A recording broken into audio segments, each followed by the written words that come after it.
The final stage of this extraordinary Giro d'Italia would take place in Rome. A chance for everybody to greet families. A chance for everybody to finish, hopefully, with a smile. Simon Yates was going to win the race. Richard Carapaz and Isaac Del Toro had come close.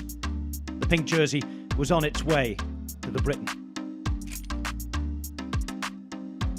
The race would begin in Rome, head through the Vatican City for the neutralised start, before a race out to the city and into the seaside. They'd be back to the city afterwards. Same first part of the route as the last couple of years. But a different circuit this time. 9.5 kilometres to be taken on 8 laps. Finishing at the Circus Maximus. The day began with a sombre note, however. News had reached the peloton the night before of the sad, untimely death of Robert Heesink, former professional rider's wife, Daisy. Visma bike visibly affected by the news. Joy and sadness intertwined for them as Yates was about to celebrate winning the Giro, and the peloton headed to the Vatican City to be met by His Holiness Leo XIV. The new Pope blessed the Giro d'Italia. The race left the Vatican State, the 4th different country it visited in this year's race. And at the start, well, there were the usual celebratory images at the end of a long 3 weeks. The Yates brothers on different teams at this one, and both with ambitions in the general classification were finally together. Simon had won a race that he thought he was about to win 7 years previous. Emperor Yates would finally ride into Rome, however, accompanied by his all-conquering army. A chance to celebrate before the real action began. Isaac Del Toro was in conversation with Vincenzo Nibali, perhaps about what might have been. But there's time for the young Mexican yet. Pedersen winning the Maglia Ciclamino, celebrating with a Lidl Trek team who'd won as many as 6 stages. XDS Astana had a stage win themselves, and the Maglia Azzurra for the King of the Mountains. Best young rider Del Toro. And when the action began, well, who else but Dries de Bont to begin it? He was away for the intermediate sprint with Alessandro Tonelli, a feature of this race, those two going for that classification. With just over 100 of the 143 kilometres left, things began to take a more traditional shape. Visma bike riding the pink jersey over the finish line into Rome for the first time. A first look at the circuit. Riders would soon realise that it would be very technical. And when the first attacks came, Michael Hepburn led them.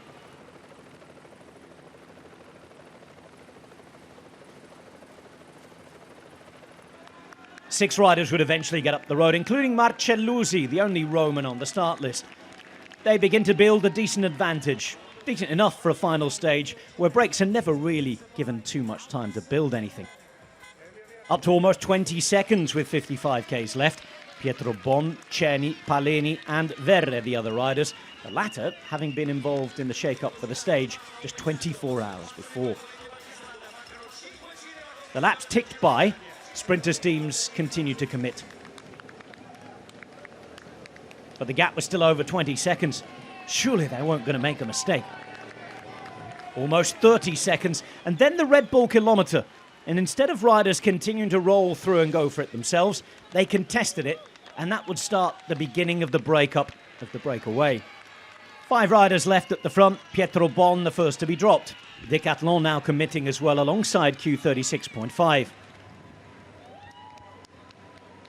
Next to go was Hepburn. 4 riders remaining, 2 laps to go.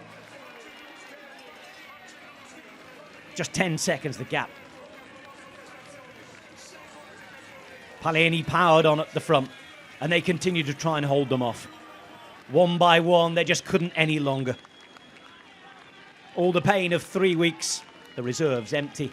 Marcelluzzi leaving it 3 up the road. The peloton had this under control.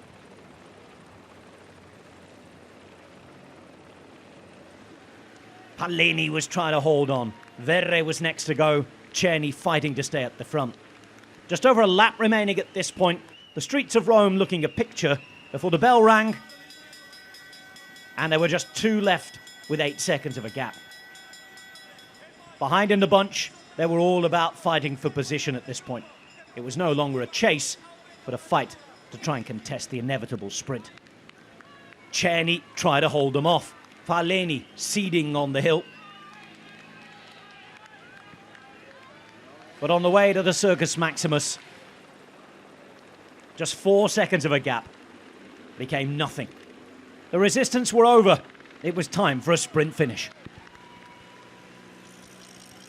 Affini, this is perfect stuff from Visma-Leasebike, just as it was 24 hours ago. Affini swings off. It's Wout van Aert time. He goes up the hill. On his wheel is his teammate, Olav Koy. Trying to sprint around them, there are several riders, including Pedersen. Koy it is who launches through the centre. Moschetti's there as well. Pedersen looks boxed in at the moment. Koy's still going to the line. Koy's there, but Groves is coming around. It is Koy, and they've done it for a 3rd time.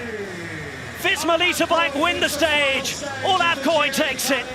And 7 years later, Emperor Simon Yates rides into Rome victorious. Delight for Simon Yates. And as the very famous newspaper that invented the greatest race on the planet said once, tutto vero, it's all real. Simon Yates, the winner of the Giro. Olav Koy, the winner of the 2nd stage. Time for the whole team to celebrate.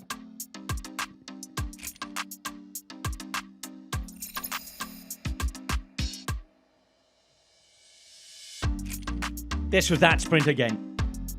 Perfect placement from the Dutch team and their Dutch sprinter doing the business. Groves wasn't far away, neither was Moschetti, but the winner, Olav Koy, for a 2nd time at this Giro, a 3rd stage win for Visma-Leasebike, going with their GC victory. Pedersen and Lamperti in the top 5, with Canter, Baroncini, Aular, Zanoncello and Lonardi all up there too. A glorious moment for anybody to be on the podium in Rome, the Eternal City, with an eternal victory for Olav Koy. The points classification, though, had already been won a long time before that. Mads Pedersen getting his moment to stand in the Maglia Ciclamino.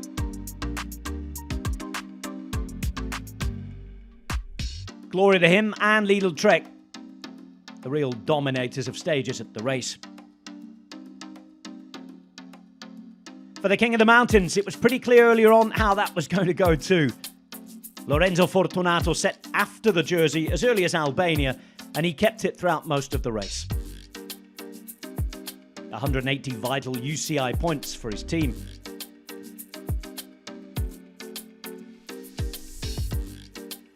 The Maglia Bianca, won by Isaac del Toro, rarely worn by him until the finale.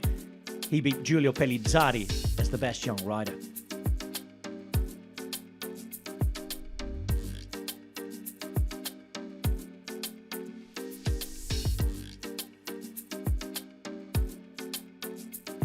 Simon Yates, though, and the Giro d'Italia finally come full circle.